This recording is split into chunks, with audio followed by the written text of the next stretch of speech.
Muy buenos días. Primero que todo, quiero dar los agradecimientos al programa Enseño porque quiero de UDA Arroba y muy especialmente a Marisol Salazar, quien me hizo la invitación por correo desde finales del año pasado y desde ese momento quedó en mí la inquietud de venir a compartir con ustedes mi experiencia. Estoy vinculado a la Facultad de Medicina desde el año 95 en el grupo de genética médica y me he dedicado a la genética humana, tanto de efectos congénitos, malformaciones congénitas, y desde el año 2000 empecé mi línea de neoplasias hematológicas, malignidades hematológicas, y arranqué con un proyecto de investigación sobre citogenética de niños con leucemias linfoides agudas. En el día de hoy quiero compartir con ustedes entonces mi conferencia sobre importancia de las pruebas genéticas en leucemias. Como decían los compañeros, todas las preguntas las hacen por el chat y al final vamos a dar un espacio para tratar de responder sus inquietudes. Iniciemos entonces por la parte que tiene que ver con nuestro cuerpo humano. ¿Cómo está compuesto nuestro cuerpo humano? Nuestro cuerpo humano está compuesto por la integración funcional, estructural, de órganos, tejidos que funcionan armónicamente entre ellos para poder sostenernos con vida.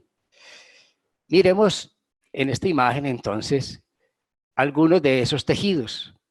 Empecemos por el tejido óseo. El tejido óseo, entonces, es el que está conformando todo nuestro sistema esquelético, nos da soporte, nos da rigidez, pero ese sistema óseo, a su vez, la parte funcional de todos los tejidos son las células, en este caso, las células del tejido óseo.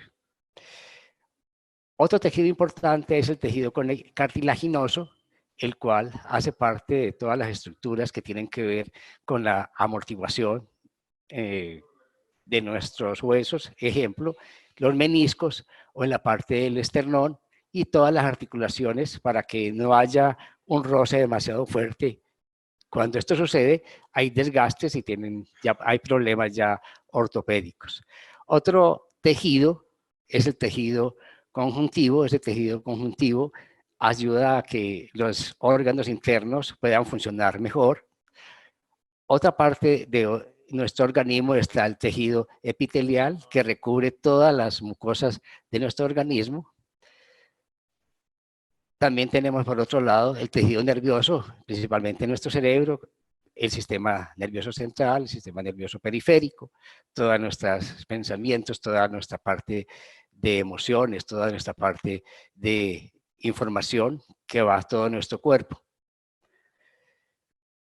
El tejido adiposo, entonces sabemos que es el que acumula la grasa, nos sirve como sostén a nuestro organismo, pero también es una fuente de energía cuando el organismo la requiere.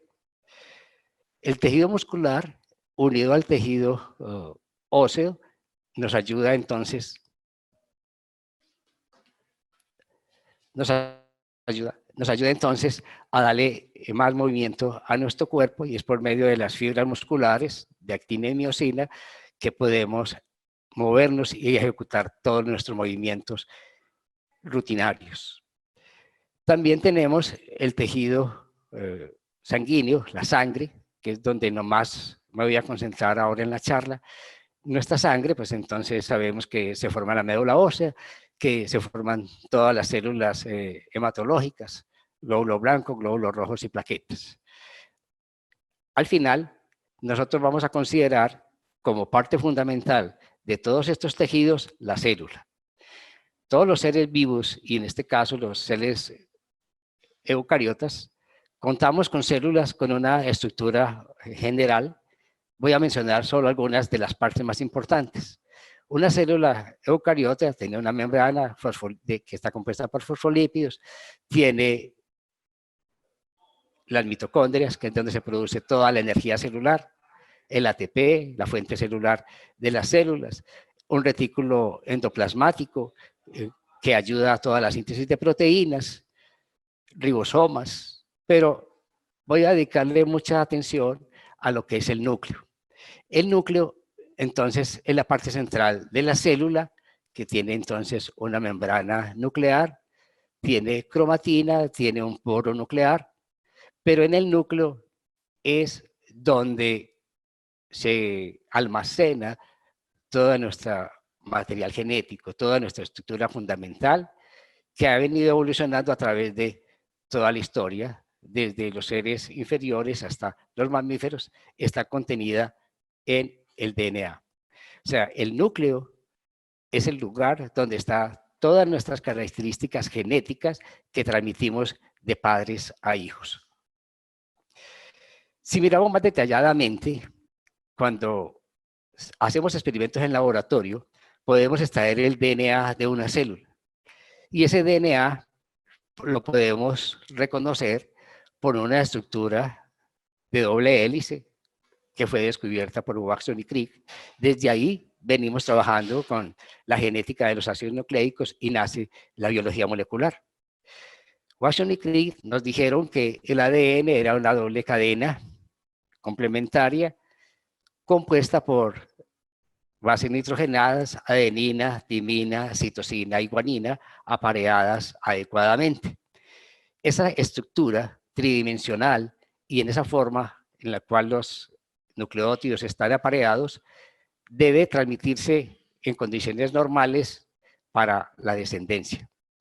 Cuando las células están en proceso de división, cuando entran en interfase, ese DNA se puede condensar y formar nucleosomas, y esos nucleosomas están empaquetados y hace que sea posible que ese DNA, que normalmente mide 1 metro, se pueda empaquetar, y cuando está en el proceso de división celular, estamos en mitosis o en meiosis, se forman los cromosomas, y esos cromosomas entonces son estructuras por medio del cual el DNA se parte y queda entonces empaquetado en cada uno de los cromosomas.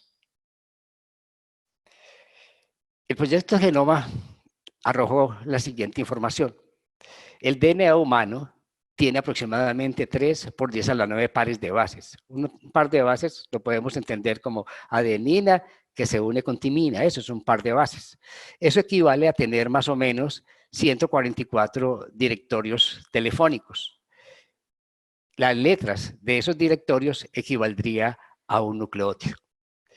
También el proyecto Genoma nos informa que en humanos hay aproximadamente unos 23.000 genes que están activos. Partiendo de conceptos muy básicos, sabemos que desde el punto de vista genético, nosotros como seres humanos, como varones, tenemos una dotación genética 2N igual a 44 cromosomas autosómicos, más los cromosomas sexuales X y Y. Las mujeres, 2N igual a 44 más XX. Cuando se da la gametogénesis, el número de cromosomas se parte a la mitad para formar los gametos. O sea que decimos que la meiosis es una división celular reduccional en el cual vamos a contar al final en el hombre entonces con espermatozoides que tienen la mitad del número de cromosomas. En genética denominamos la cantidad de material genético N es igual a 22 autosomas y un cromosoma sexual que es el Y. Si el esperma tiene 22 cromosomas más un X, entonces vamos a mirar cómo se va a dar la fecundación posterior. Es decir, nosotros los varones aportamos el cromosoma Y y aportamos también el cromosoma X. En las mujeres, la gametogénesis, entonces forma sus óvulos. Una mujer tiene 2N igual a 44 autosomas y 2 cromosomas X sexuales. Los óvulos entonces tienen la mitad de cromosomas, decimos que es la cantidad genética es N, tiene 22 cromosomas y tiene un cromosoma sexual X. Cuando se da la fecundación, entonces si el óvulo recibe un esperma que tenga un cromosoma X, el embrión se desarrolla como un niño, en este caso, un feto que tiene 2N igual a 44, más el cromosoma XY sería un varón. Si por otro lado el óvulo siempre va a aportar el cromosoma X, recibe el cromosoma X que tiene el espermatozoide del padre, engendra una niña, 2N igual a 44, XX igual entonces a su mamá. La genética, entonces, es la rama por medio del cual estudiamos desde los aspectos clínicos, ejemplo, los síndromes de Down, Klinefelter, o sea, la genética estudia todas las características clínicas normales y anormales, y otro aspecto de la genética, otra rama de la genética, es la citogenética clínica. Nosotros en citogenética clínica, ¿qué es lo que hacemos en nuestro laboratorio de la unidad de genética médica, ahora en el LIME? Tenemos un laboratorio de citogenética. Cuando un clínico sospecha un síndrome determinado y el que considera que puede tener alguna alteración genética, nosotros le hacemos lo que llamamos un estudio citogenético o un cariotipo. Lo mismo sucede con los hematólogos, los hemato-oncólogos, cuando identifican por los síntomas clínicos que un niño o un adulto tiene una leucemia. Miremos entonces, recordemos cómo está constituido nuestro cariotipo. Les mencionaba ahora que nuestro DNA viene de nuestros padres. Entonces, cada uno de nosotros recibimos un cromosoma 1 del padre y recibimos un cromosoma 1 de la madre. Y así, igualmente, recibimos un cromosoma 2 del padre y un cromosoma 2 de la madre. Así con cada par de cromosomas. Cromosoma 3, 4, 5, el 11, el 12, uno del padre, uno de la madre, con cada uno de los pares de cromosomas. Y al final, como les explicaba anteriormente, si recibimos 2 cromosomas X, en genética decimos que ese individuo es una mujer con 46 cromosomas y sus cromosomas sexuales son XX.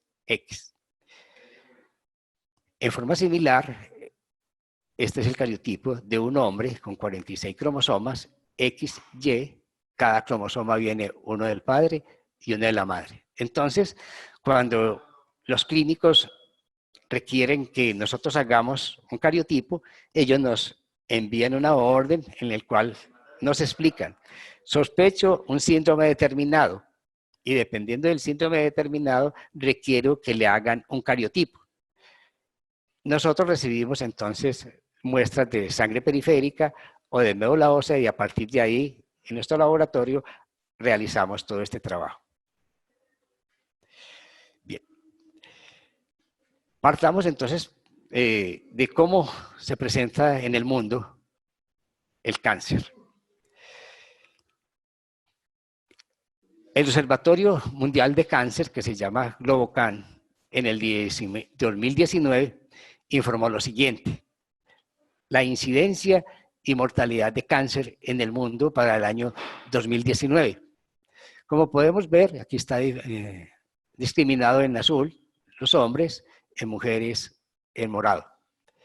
El cáncer más común, el de próstata en hombres, 49.8% por cada 100.000 personas, por cada 100.000 individuos. Y en mujeres, el más común es el de mama, con una incidencia de 44.1 por cada 100.000. Si miramos otros tipos de cáncer, el de estómago, 17,6 en hombres, en mujeres 8.9, el de tiroides 3.1 en hombres, 14.5 en mujeres, el colorectal 7,7 en hombres, en mujeres 8,2, en linfomas no Hodgkin 8,4 en hombres, 6,5 en mujeres. Cáncer de cuello uterino, entonces en mujeres 12,7 Y aquí está el tema del cual vamos a hablar ahora más detalladamente. Leucemias tiene una incidencia del 7,1 en hombres y en mujeres 5,4. Si miramos entonces en el cuadro de abajo, vamos a mirar el otro aspecto que nos da Globocamp al 2019. ¿Cuál es la incidencia y la mortalidad en estos tipos de cáncer? Entonces, en azul, la incidencia, que es igual a la de arriba, y a la derecha está la mortalidad. El cáncer de próstata, dijimos arriba que tiene 49,8 de incidencia por cada 100.000. Miremos la mortalidad, es el 12 por cada 100.000. Miremos, así está el cáncer de mama, pero me voy a ir a leucemias. Bueno, voy a mirar el cáncer de mama, que también es importante. El cáncer de mama tiene una incidencia de 44,1% y una mortalidad del 11%. Y ahora sí me voy a leucemias, que es el que me interesa. Tiene una incidencia de aproximadamente 6,2% y una mortalidad del 4,1%. Si analizamos esta gráfica, ¿qué nos está indicando? Que hay cánceres que tienen una incidencia muy alta, pero una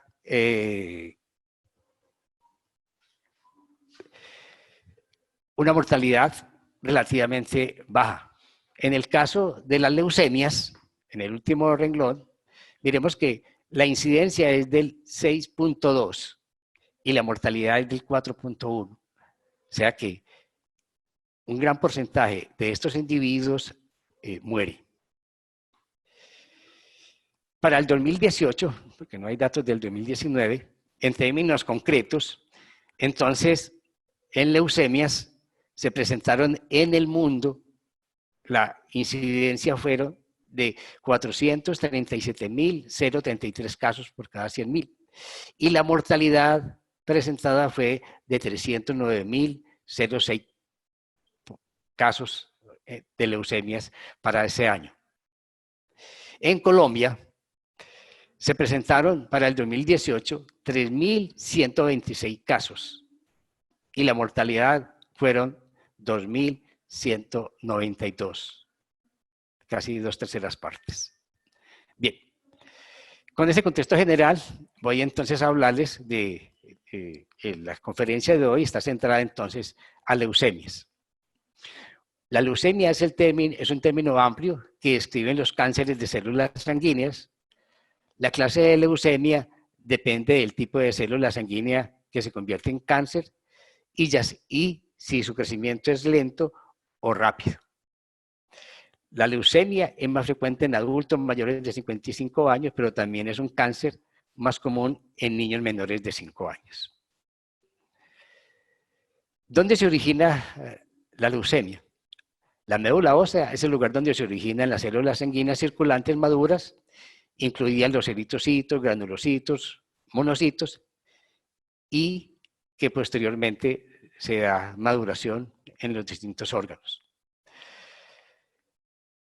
La generación de todas las células sanguíneas se llama hematopoiesis, todo ese proceso, y ocurre principalmente durante el desarrollo de la vida fetal. Se da en el feto, se da esa primera etapa de desarrollo de producción de células. En nuestro medio, entonces, la leucemia infantil es muy común. La leucemia linfoide aguda es el tipo más frecuente de cáncer.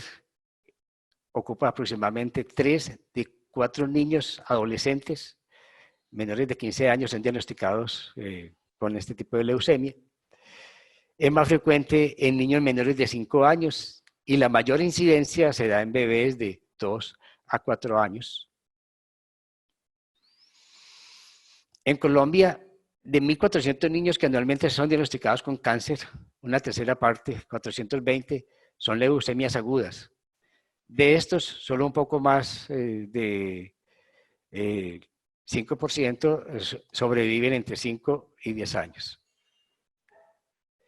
Es más frecuente en niñas que en niños.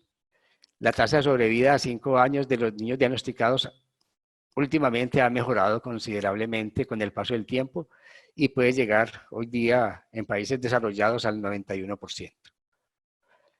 Bien, me voy a centrar entonces en el origen de las células leucémicas. Retomemos entonces que en la médula ósea de todos nuestros huesos se degeneran todas las células sanguíneas. Es allí donde tenemos entonces la producción de nuestros glóbulos rojos, todos los glóbulos blancos que están conformados por linfocitos, monocitos, eosinófilos, basófilos y neutrófilos. Y por último, las plaquetas. Eso es lo que hacen cuando a ti te mandan un examen, el médico te dice, hágase un extendido de sangre para mirar cómo están tus células. Entonces, en el laboratorio, si tu sangre es normal, van a encontrar una muy alta proporción de células rojas y un número muy escaso de linfocitos, monocitos, que eso es normal, esto es lo normal.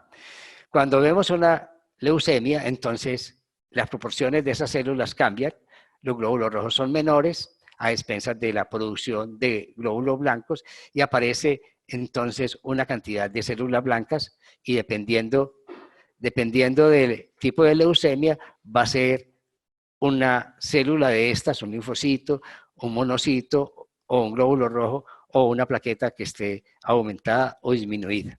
Desde el punto de vista genético, tenemos que retomar el concepto de la hematopoiesis. Es así entonces como en nuestra médula ósea hay células madre. Esas células madre son células pluripotenciales que dependiendo de los estímulos que reciban se pueden diferenciar. Si la célula recibe estímulos y se diferencia en un proeritroblasto, sigue su maduración normal, pasa a un eritroblasto policromático y luego se forma un eritrocito. Ese eritrocito entonces ya se va a sangre periférica y cumple todas sus funciones. Si ese hemocitoblasto se viene y se transforma en un mieloblasto, entonces sigue su maduración, pasa a progranulocito y esa célula puede producir un basófilo, un eosinófilo o un neutrófilo, que son células con gránulos y por eso se llaman granulocitos. Si la célula se transforma en un linfoblasto, luego sigue su maduración al linfocito y posteriormente se produce un linfocito T o B, son agranulocitos, no tienen gránulos. Si la línea que procede del hemocitoblasto produce un monoblasto, se produce un monocito y luego de ese monocito entonces se transforma en otro granulocito. Si la línea que se genera es un megacarioblasto, se madura en megacariocito y posteriormente se transforma en plaquetas. Ese es el origen normal de nuestras células. Pero ¿qué pasa? No se sabe cuál es la causa cierta. Hay algunas hipótesis de personas que están expuestas a compuestos orgánicos, a factores pues, externos. Otros todavía en algunas leucemias tampoco se sabe exactamente cuál es la causa. Se dice que no tiene una causa pues directamente conocida o asociada. En el paso de hemocitoblasto a cualquiera de ellos se da la mutación genética. Cuando se da esa mutación genética en cualquiera de ellos, si se da en la línea pluritroblasto, se pueden venir y se puede producir una policitemia vera. Pero si la línea que se está entonces alterando es la del mieloblasto, se va a producir una leucemia mieloide crónica. Si la línea que se está alterando es entonces un linfocito, un linfoblasto, se produce una leucemia linfoide aguda. O por este otro lado se puede producir una trombocitosis esencial. Las causas entonces de las leucemias o el cáncer en la sangre se da por alteraciones genéticas y de ahí en adelante todas las células progenitoras van a heredar esta mutación. Cuando el clínico, en este caso, sospecha una leucemia, hay un examen que se llama un aspirado de médula ósea. ¿En qué consiste ese aspirado de médula ósea? Al paciente lo citan, lo sedan, no es una sedación total, y de su cresta ilíaca, entonces hacen con un trocker, rompen el hueso, extraen médula ósea y la mandan entonces al laboratorio, y en el laboratorio hacen el extendido y pueden identificar qué tipo de alteración tiene la médula ósea, si tiene fibrosis o si hay una línea hematológica alterada. ¿Cuáles son las características clínicas o los síntomas de los niños con leucemias? En términos muy generales, primero una sensación de cansancio. El niño presenta mucha debilidad, presenta escalofrío, sensación de frío, puede haber un mareo o un aturdimiento. Empiezan con dificultades respiratorias. Hay tendencia a presentar moretones y sangrados, esa es de las más importantes, como una alerta en estos niños. Hay sangrado nasal frecuente y severo, sin ninguna causa, no se ha aporreado, sino que son espontáneos. Hay sangrado en las encías, la piel es más pálida, y el otro parámetro importante son infecciones y fiebres por tiempo prolongado. O sea, no es una gripe, sino que sigue por más de 15 días, entonces eso hace que el niño llegue a un centro hospitalario y de allí empiezan a hacer todos los exámenes necesarios para poder identificar qué tipo de leucemia sí la presenta. En nuestro laboratorio de genética médica y en los laboratorios de citogenética en Colombia y en el mundo, ¿qué es lo que hacemos? Entonces, primero, el médico, ya sea el genetista clínico o el hemato-oncólogo, examina el paciente, le mandó entonces a hacer sus respectivos exámenes de el extendido de sangre de médula ósea. Y seguramente en ese extendido él va a encontrar que tiene alteraciones en las células, puede ser hipercelular, puede tener anemia, puede tener una disfunción de sus plaquetas, puede tener leucocitosis, o sea, un aumento muy grande en el número de plaquetas y un aumento de células mieloides. En este caso, entonces, diríamos que es una leucemia mieloide crónica. Esto lo hacemos tanto en niños como en adultos. Aquí tenemos la imagen de un paciente adulto al cual hicieron todo este diagnóstico como leucemia mieloide crónica. Entonces decimos que los estudios genéticos pueden ayudar al enfoque terapéutico. ¿Cómo ayudan los estudios genéticos al enfoque terapéutico? Primero, la citogenética y la biología molecular, de acuerdo a la OMS, a los manuales ya, las guías clínicas, establece que se tienen que hacer estudios de citogenética y biología molecular para las leucemias, porque ya hoy día cada leucemia está clasificada con base en las alteraciones que presenta. Y así el médico tratante puede identificar el tratamiento específico, va a tener conocimientos sobre la sobrevida y va a tener conocimientos de si ese paciente puede presentar resistencia o no a los medicamentos y tomar unas conductas para pasarla a un trasplante. En este caso tengo una imagen donde se puede ver el cromosoma Filadelfia, que lo llamamos en genética el cromosoma Filadelfia, el cromosoma 22, y eso hace que cuando se dio la mutación en las células mieloides, ese cromosoma adquiera esa translocación y a partir de ahí todas las células que se generen van a tener el cromosoma Filadelfia. Este es un ejemplo de la translocación 1221, la cual la identificamos por citogenética y por FISH, y podemos hacer análisis y determinar que en este individuo presenta dos cromosomas 21 normales, pero por acá hay una señal que nos dice que es un derivado, que es una translocación 12-21. Y eso ahorita vamos a ver qué implicaciones tiene.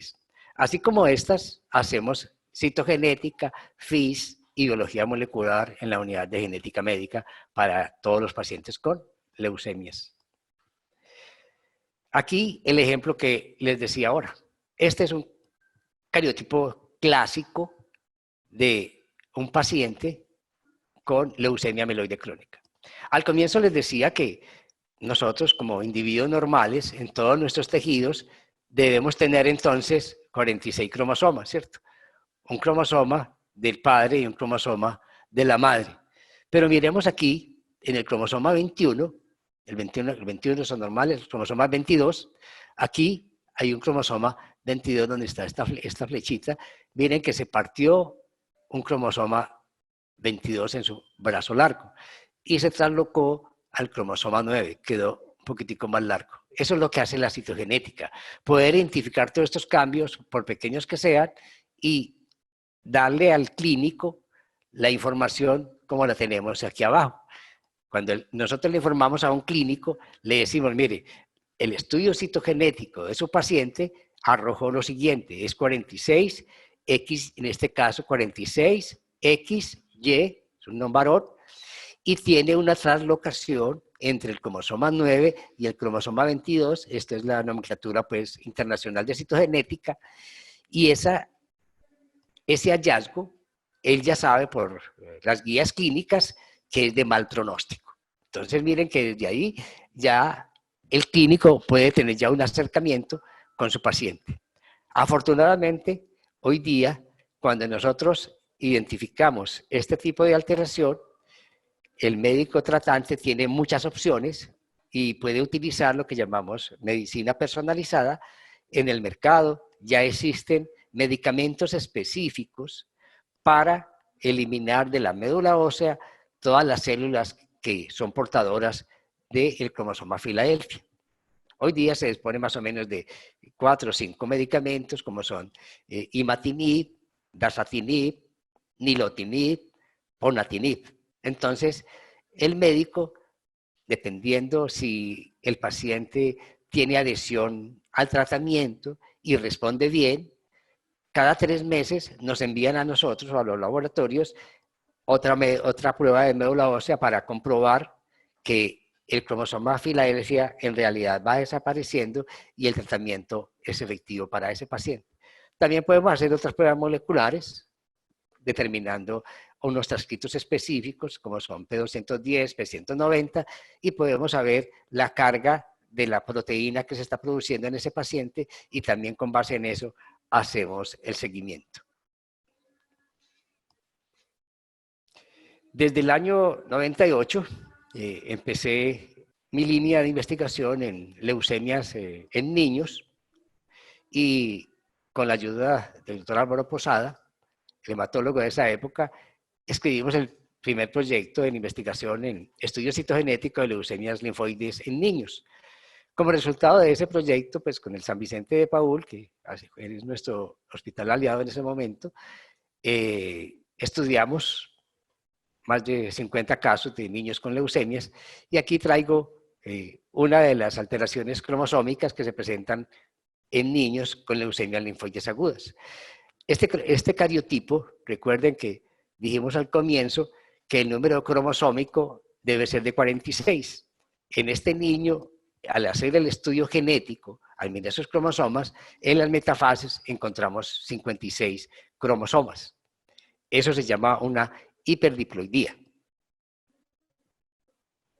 También encontramos alteraciones del cromosoma 8, o sea, tiene 47 cromosomas y tiene un cromosoma de más, que es el 8.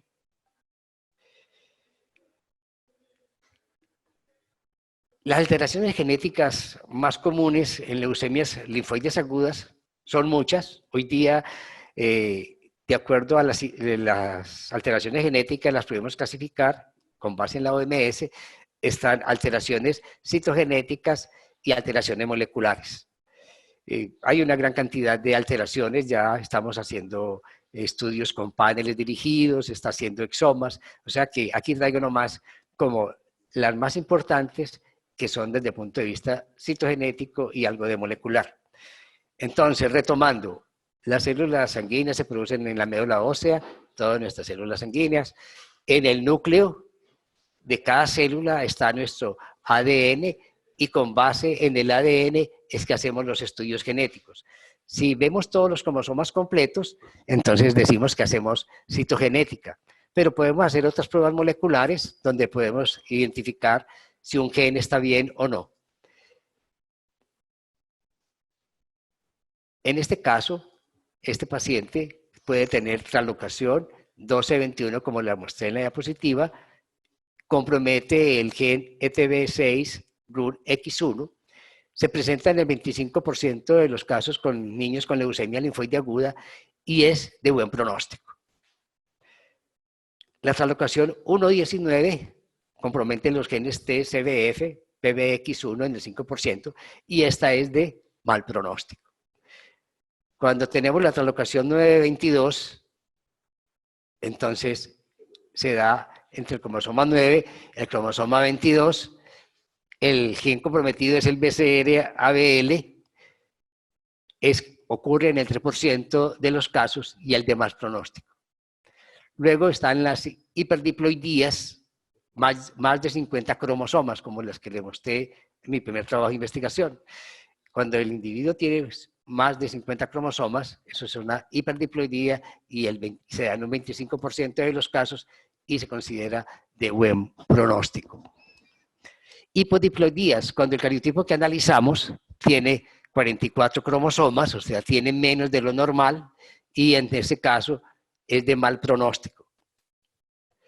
La translocación 119, ya lo vimos arriba, la translocación 814 compromete los genes de las inmunoglobulinas y es de mal pronóstico.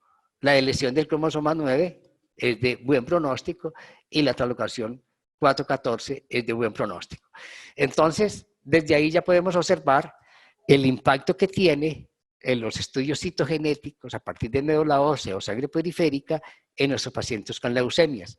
Estamos indicándole al médico qué alteración genética tiene y ya ellos saben si eso es de buen o mal pronóstico y son ellos los que determinan qué tratamiento hay que hacerle, si hay un medicamento disponible en el mercado, un medicamento blanco dirigido, o sea, medicina de precisión, y con esto seguir con el medicamento. Le hacemos exámenes generalmente de control cada 3 meses, luego si va muy bien y responde al tratamiento se expande a 6 meses y luego cada año le hacemos citogenética y biología molecular a los pacientes. ¿Cuál es la importancia entonces de las pruebas genéticas en leucemias? Como decimos, ya hoy día estamos en lo que se llama medicina de precisión, que dependiendo del tipo de leucemia y dependiendo de la alteración genética, citogenética o molecular que encontremos, los médicos tratantes van a hacer su manejo del paciente.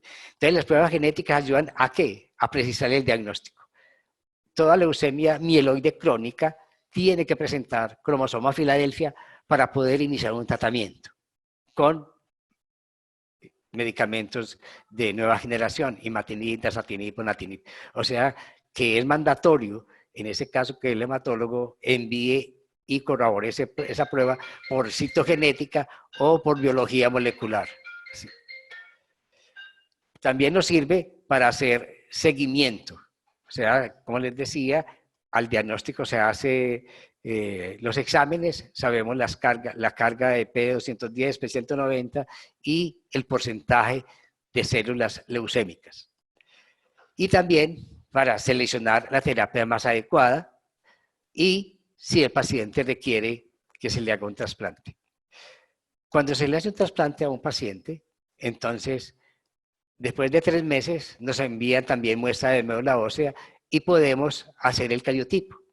Sabemos entonces, por citogenética y biología molecular, que el trasplante ha sido exitoso dependiendo si en su médula ósea han podido restablecerse con las células del donante. La OMS y la OPS en el 2014 hicieron un llamado muy grande a todo el mundo.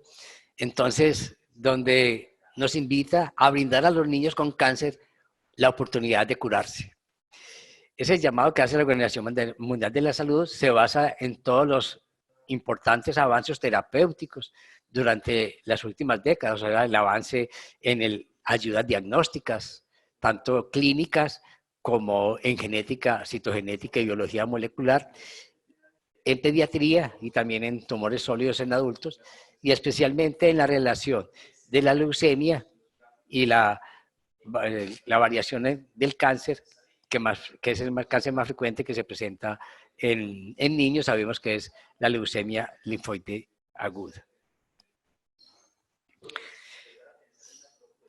¿Cuál es el problema más crítico que tenemos en este momento? Si bien contamos en nuestro medio, afortunadamente hay muy buenos expertos, los hemato-oncólogos con que trabajo de la ciudad y aún del país, son muy buenos, están muy bien formados y conocen todas estas herramientas, todas estas pruebas genéticas que sirven entonces para mejorar el diagnóstico, para precisar y evidenciar la presencia de células típicas con una alteración en cada leucemia, para clasificarla de acuerdo a las diferentes formas que presenta, a su comportamiento, pero aún tenemos que resolver un gran problema crítico. ¿Cuál es el problema que se tiene en nuestros países con mayor evidencia? Es cómo mediar los tiempos y distancias abismales entre los comienzos de los primeros síntomas y un diagnóstico preciso al inicio del tratamiento. Es fundamental y crítico que no pase mucho tiempo entre las manifestaciones iniciales y el tiempo en que es diagnosticado en un hospital que tenga todos los recursos y las ayudas diagnósticas que se hagan para iniciar el tratamiento que los hematoncólogos consideren pertinentes. Bien, tengo que agradecer a todos los aliados con los cuales trabajo. Entonces está desde los años 90 históricamente el Hospital San Vicente Fundación, tanto infantil como adulto, ha sido el hospital universitario, con ellos hemos venido trabajando, el Hospital Pablo Tobón Uribe con su grupo de hematólogos, la EPS universitaria, donde ahora estamos ubicados en el laboratorio LIME, a la Fundación Alfonso Moreno Jaramillo, que desde el año 2012 viene apoyándome en el programa de cáncer en niños y por medio de sus aportes hemos podido modernizar nuestro laboratorio de genética. A partir de ese año hicimos una búsqueda de cuántos niños hemos atendido en la unidad de genética médica de niños entre 1 mes a 15 años. En la unidad de genética médica hemos hecho aproximadamente entre el 2012 y 2019, hemos hecho más o menos 973 pruebas genéticas a pacientes, en este caso a niños, con leucemia, linfomas.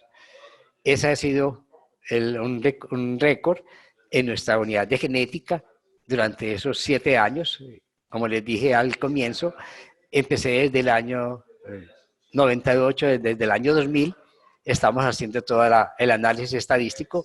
Ese es el aporte social que viene haciendo nuestra Facultad de Medicina, viene haciendo la universidad en poder prestar todos estos avances y todas estas hallazgos que nosotros tenemos en conjunto con todos los hematocólogos y poder entonces brindar un mejor servicio en la atención a los niños con leucemias. Agradecimientos entonces ya más generales a los pacientes y a su familia. Sabemos que son la base y el quehacer de nosotros los investigadores en básicas y aplicadas a la clínica, a todos los hematoncólogos, a los personal de nuestro laboratorio, a los hematólogos, a todas las enfermeras, a la gente que tiene que ver y está en contacto con el paciente. Entonces, a todos los hematólogos del Hospital Infantil, San Vicente Fundación, del Pablo Tobón, de todos los centros que nos remiten pacientes, a mi Facultad de Medicina, donde ejerzo como docente desde el año 95, y al grupo de profesionales de la Unidad de Genética Médica. Ahí están mis contactos, para que desee entonces establecer alguna relación, si necesitan alguna colaboración, algún servicio. Y por último, mi grupo de investigación en la Facultad de Medicina. Muchas gracias y estoy atento a cualquier inquietud. Bueno, profesor Gonzalo, no, muchas gracias a usted. Creo que nos ha sabido ilustrar de una forma muy práctica todo este tema pues sobre leucemia. Varios participantes tienen preguntas, voy a compartir entonces para que las respondamos. Bueno, profe, nos preguntan por acá. ¿Los gametos son entonces los que deciden el sexo cuando hay fecundación? Sí, recuerden que los varones siempre formamos gametos que son con 22 autosomas y el cromosoma sexual. O sea, aportamos el cromosoma X o aportamos el cromosoma Y. Entonces, dependiendo si el óvulo recibe el cromosoma X, va a ser una niña, el óvulo siempre aporta el X. Y si el óvulo recibe el cromosoma Y, es un varón. En definitiva, los varones aportamos el sexo genético. Listo. ¿La leucemia puede ser hereditaria?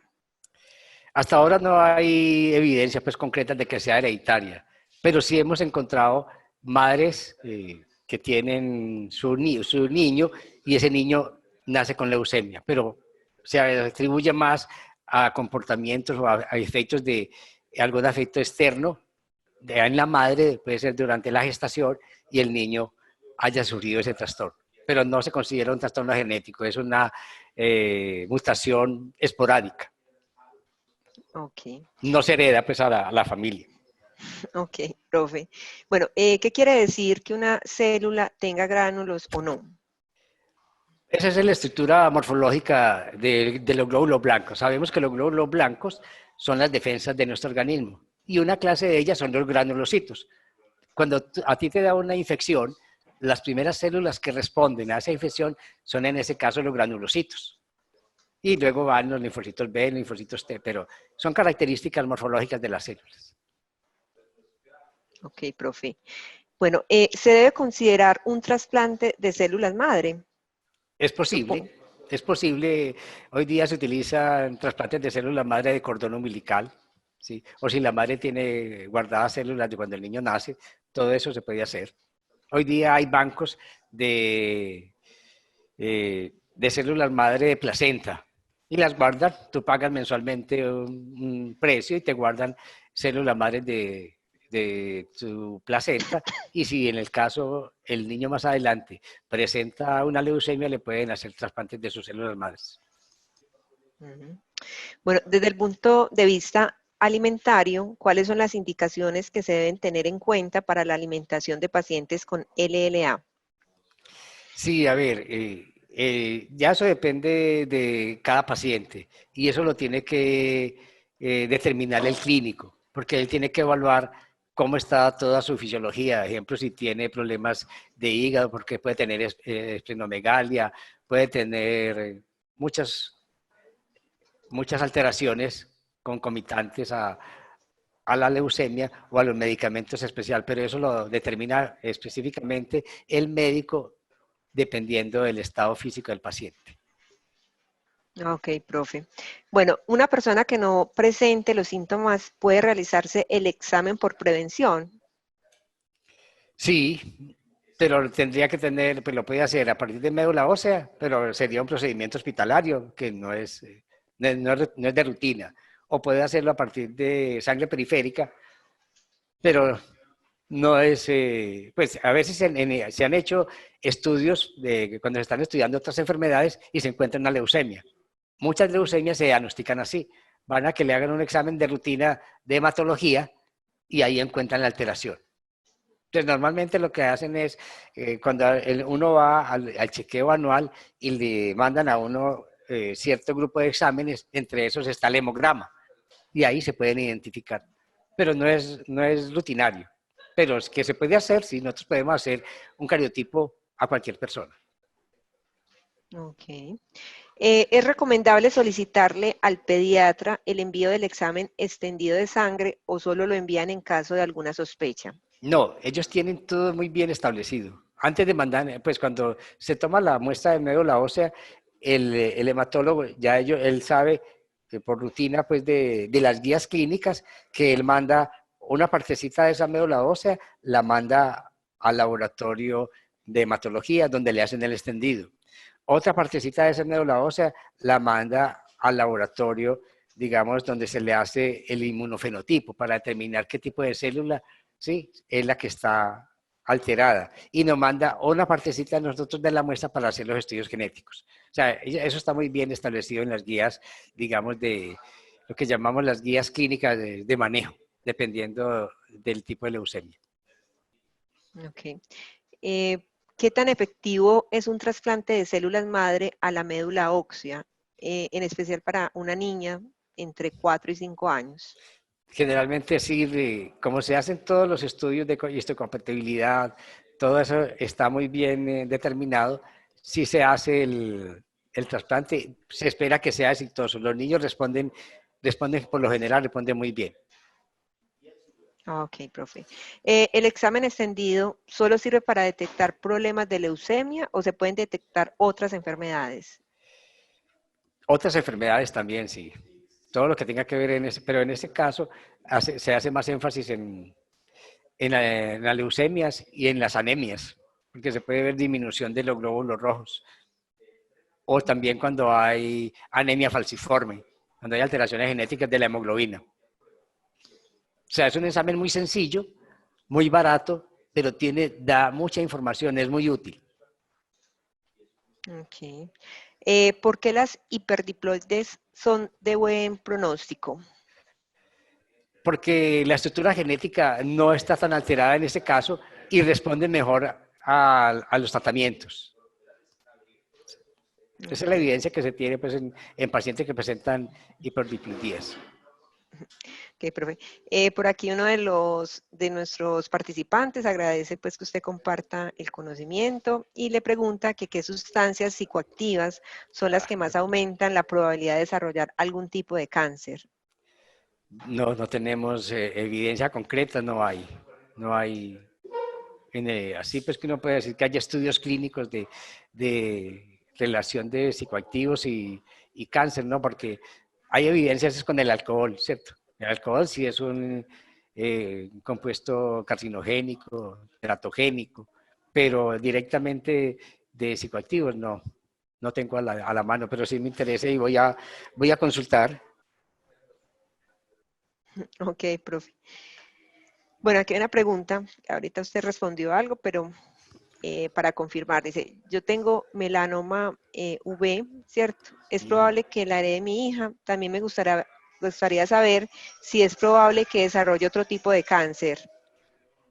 Sí, con los melanomas, pues también son alteraciones genéticas, pero para saber si es hereditario no hay que hacer pruebas genéticas, ¿cierto?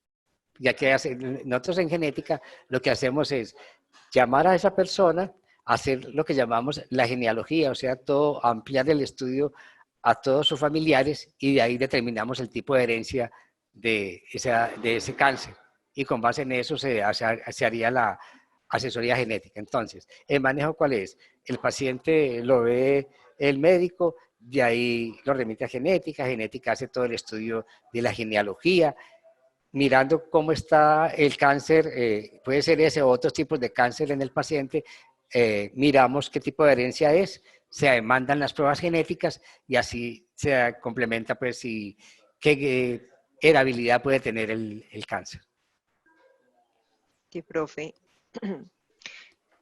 ¿Por qué la leucemia linfocítica aguda es más frecuente en las niñas? Es decir, ¿qué tienen las niñas para que este tipo de cáncer sea más frecuente que No, en niños? todo eso es al azar, todavía no tenemos datos concretos de qué puede pasar en las niñas si las hormonas o alguna otra factor puede estar incidiendo.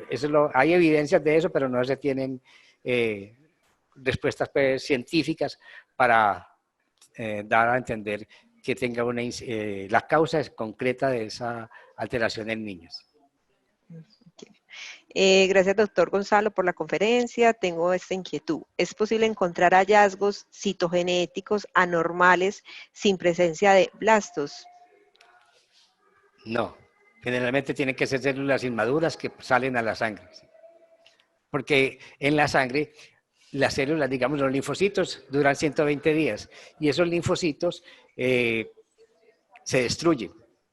Y las células inmaduras, como mostrábamos en la hematopoiesis, es donde se da la alteración genética y por lo general, digamos, en las leucemias promielocíticas, los promielocitos se quedan en una etapa inmadura y esos son los que salen a la sangre. O en las leucemias linfoblásticas son los blastos los que salen a la sangre. Okay. ¿Es posible desarrollar leucemia y no presentar los síntomas correspondientes? Puede ser silenciosa, sí, en las primeras etapas puede ser silenciosa y uno de los problemas en el diagnóstico de esas leucemias es que cuando se diagnostica es demasiado tarde y se encuentra ya en una fase crónica o en una fase acelerada, en el caso de leucemias mieloide crónicas, o en otros casos Eh, ya ha hecho metástasis, ¿cierto? okay. Bueno, ¿cuál es el mecanismo de acción de los medicamentos que hoy se usan en leucemia linfocítica aguda? A ver, para la leucemia linfocítica aguda se están haciendo experimentos y es donde menos ha avanzado. En otras leucemias, digamos como en la leucemia mieloide crónica, todos estos medicamentos, ahora lo que llamamos medicamentos de nueva generación, y es lo que se está haciendo ahora en todas las leucemias es, el cáncer se puede controlar desde varios puntos de vista. Yo les mostraba la célula. Entonces, hay unos marcadores de membrana, lo que llamamos receptores de membrana celular, que son de la familia de los tirosina quinasas. Esos son receptores específicos y a partir de ahí yo puedo utilizar compuestos que bloqueen los receptores de tirosina quinasa, o sea, a nivel de la membrana. Y de ahí, esa célula que tiene controlado el receptor se va a apoptosis y muere. Otra forma de controlar las leucemias es a través del control de la replicación del DNA. O sea, en el ciclo celular, las células se tienen que replicar, tienen que hacer mitosis. Yo puedo frenar la mitosis, hay compuestos como el metotrexate, que es de los que más se utiliza en niños, y eso para la división celular. Y hay otras que se están haciendo, hoy día se está trabajando mucho, mucho en biomarcadores y en medicamentos que estén en capacidad de controlar la señalización desde la membrana celular hasta el núcleo en lo que llamamos nosotros cascadas de señalización. Entonces, muchos medicamentos se están dirigiendo a genes específicos en sitios de señalización determinadas para evitar la replicación celular. Ok, profe. Bueno, ¿el cromosoma Filadelfia está en pacientes con leucemia en general o solo la LLA? No, a ver, el cromosoma Filadelfia es el cromosoma marcador específico de la leucemia mieloide crónica, pero del 10 al 20% lo pueden presentar los niños, pero es más característico de la leucemia mieloide crónica. Cuando un niño presenta cromosoma Filadelfia, siendo leucemia linfoide aguda, es de muy mal pronóstico. Ok. ¿Cuáles son los tratamientos para la LLA? Generalmente hay tratamientos específicos, ya los médicos tienen lo que llamamos un protocolo y dependiendo de Europa utiliza unos, Norteamérica utiliza otros. Aquí los médicos del San Vicente utilizan un protocolo que llaman ellos de inducción y es una combinación de varios medicamentos, entre ellos está el metotrexate, la citarabina, pero eso depende pues del clínico como tal y las condiciones del paciente. Las dosis son controladas, generalmente se hacen ciclos cada 28 días, pero eso ya es manejo del clínico específicamente. Okay. ¿Hay evidencias de factores epigénicos, Epigenéticos, sí. epigenéticos, perdón, implicados en el desarrollo de leucemia? Se está estudiando cambios epigenéticos en la metilación de las histonas y se ha visto alteración de histonas en las leucemias. Esa es una de las líneas grandes de investigación en este momento. pero es elemento pues de gran investigación y se provee que en unos años tengamos medicamentos específicos que sean capaces de acetilar o desatilar las histonas para el control de la leucemia. Esa es otra línea o otra vía para el control del cáncer, la epigenética. Ok. ¿El examen del cariotipo es suficiente con hacerlo una sola vez o este resultado es variante? A ver, las guías dicen, usted debe hacerlo al inicio, al diagnóstico. Hacemos citogenética y biología molecular. Lo hacemos cada 3 meses, cada 6 meses o cada año, dependiendo si el paciente responde o no. Pero eso puede cambiar. El cariotipo, un paciente que tenga leucemia amiloide crónica, supongamos, inicialmente le contamos 100 células en metafase y decimos el 100% de esas células tiene cromosoma Filadelfia. A los 3 o 6 meses, si no ha respondido al tratamiento, puede originar lo que llamamos nosotros clones. O sea, otra célula adquiere, además del cromosoma Filadelfia, adquiere otra alteración, digamos una lesión del cromosoma 5 o un cromosoma 8 de más. Entonces encontramos 1 o 2 cariotipos diferentes en el mismo paciente. Eso es lo que llamamos evolución clonal. Si un paciente tiene evolución clonal, ya el médico tiene que saber que posiblemente no le responde tan bien al medicamento que es específico para la leucemia y tiene que utilizar otros medicamentos complementarios. Y es de muy mal pronóstico. En la medida que una leucemia o un cáncer presente más alteraciones genéticas, está mucho más avanzado, va a ser más grave para el paciente, posiblemente va a ser metástasis y el tratamiento puede ser difícil o puede llegar aún a la muerte. Okay. Profe, ¿cuál es el proceso de trasplante de médula ósea? Sí, generalmente primero tienen que verificar que el paciente realmente no responde a ningún medicamento. Como les decía, hay muchos tipos de medicamentos. Lo otro es que esté presentando alteraciones en la médula ósea, en la fibrosis, en la médula, o sea que su médula ya no esté produciendo más células. Y dependiendo de las características de ese paciente, lo que hacen es buscar un donante, generalmente sus padres, que tienen el 50% de compatibilidad, sus hermanos. Luego entonces se hace todo el HLA para ver la compatibilidad y dependiendo de eso se extraen células de su médula, luego se inmunosuprime el paciente y se le inyectan, digamos, al paciente esas células y se espera que se haga un repoblamiento de las células de ese paciente. Okay. ¿Cuáles son las similitudes y diferencias entre la leucemia y la esclerosis múltiple? Las esclerosis múltiples son otra línea de enfermedades genéticas, no tienen que ver nada con la sangre. Las leucemias son de tejido hematopoyético, ¿sí? Entonces son muy distintos los tipos de cáncer y los tipos de alteraciones genéticas son distintos.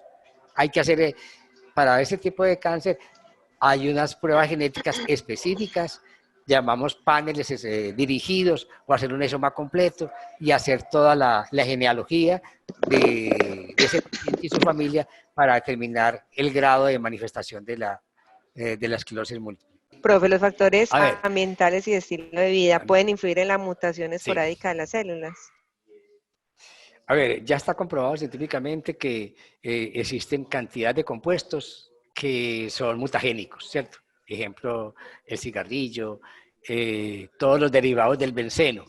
En alguna ocasión, haciendo un proyecto en leucemia amiloide crónica, un proyecto que publiqué en la revista del Instituto Cancerológico, si alguien lo quiere mirar, que está titulado Detección de mutaciones en pacientes resistentes a imatinib. Un grupo de pacientes de leucemia amiloide crónico son resistentes. Esa resistencia se puede dar debido a mutaciones. Los agentes genotóxicos o cancerígenos pueden inducir o inducen daños en el DNA. Recuerden que les mostré la célula donde está la mitocondria, donde se da la respiración celular. Muchos compuestos atacan la vía, la mitocondria, la vía respiratoria, se generan gran cantidad de ROS, o sea, especies reactivas de oxígeno, y constantemente el DNA está siendo bombardeado por esos radicales libres. Muchos compuestos atacan las mitocondrias, se producen ROS y el DNA presenta mutaciones. Entonces, en la medida que usted esté expuesto en su trabajo, digamos, a compuestos aromáticos durante mucho tiempo, eso puede inducir leucemias. Hay algunos estudios de incidencia de leucemias, sobre todo leucemias mieloides, en adultos, en personas que trabajan con compuestos aromáticos por durante mucho tiempo. Todos los compuestos derivados del benceno.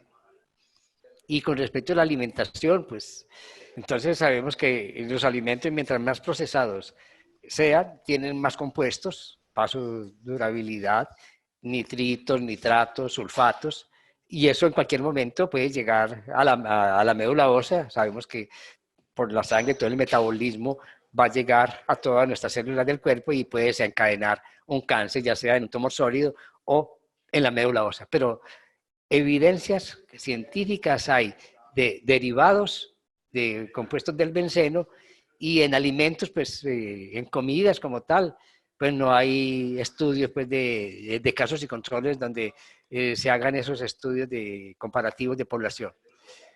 Yo lo que digo es, vivamos lo mejor, comamos lo más sano posible, porque no sabemos cuándo nos puede dar un cáncer, y el cáncer es una lotería que desafortunadamente nos ganamos en cualquier momento de la vida. Profe, si una persona tiene una de esas enfermedades Sí, desmielinizantes y tiene un desmielinizantes. hermano mellizo, ¿cuál es la probabilidad de que él también lo tenga? Pues tendríamos que mirar bien toda la genealogía y hacer el estudio genético, ¿cierto? Para uno saber qué tipo de gen y qué tipo de tipo de herencia en ese caso estamos mirando, ¿cierto? Esa sería la recomendación. Primero hacer el análisis de los pacientes, hacer la genealogía, hacer los estudios genéticos, porque dependiendo de la enfermedad, eso puede variar, puede tener una penetrancia distinta, una heredabilidad distinta. Sería eso, la recomendación sería eso, hacer el acercamiento con el médico y tener unos datos concretos para evaluar las probabilidades. En niños el cromosoma Filadelfia es de buen pronóstico y en adultos. No, en ambos es de mal pronóstico, todos dos es de mal pronóstico. Siente más mal pronóstico en niños, porque en la leucemia, el cromosoma Filadelfia es el marcador genético, digamos, principal para que se origine la leucemia mieloide crónica. Y si eso lo tiene un niño siendo Filadelfia, es de muy mal pronóstico. Cuando son células madres importadas, es decir, no de la familia, pero la paciente niña respondió bien, hay probabilidades de superar el rango de vida de 5 a 10 años. Sí, puede ser posible, sí. Esas son las terapias que, digamos, que se llaman de rescate y son las que más en un momento dado se utilizan. Profe, no, esa era la última pregunta, pues, de las personas que nos están acompañando hoy en la charla. Pues pienso que en nombre del equipo de UDE Educación Virtual y de las personas que nos acompañaron, darle nuevamente las gracias por querer compartir ese conocimiento, esa experiencia que usted tiene sobre este tema. Pienso que pues nos quedó muy bien entendido pues lo que se trata y cómo hacer prevención y en general en todas las enfermedades. Bueno, los que nos están acompañando, vamos a dar entonces por terminada la charla del día de hoy de Enseño Porque Quiero, y los invitamos que estén atentos al próximo Enseño Porque Quiero, que será el 3 de abril, y que ahí estaríamos como cumpliendo, perdón, nuestro primer año de Enseño Porque Quiero. Bueno, profe Gonzalo, no, muchas gracias y esperamos volverlo a tener por aquí. Muy amables a todos y a la teleaudiencia por compartir, y estoy atento también a que si tienen alguna consulta lo pueden hacer por intermedio del programa o en mi laboratorio, en la Facultad de Medicina, ahora en línea, en la Unidad de Genética Médica. Muchas gracias.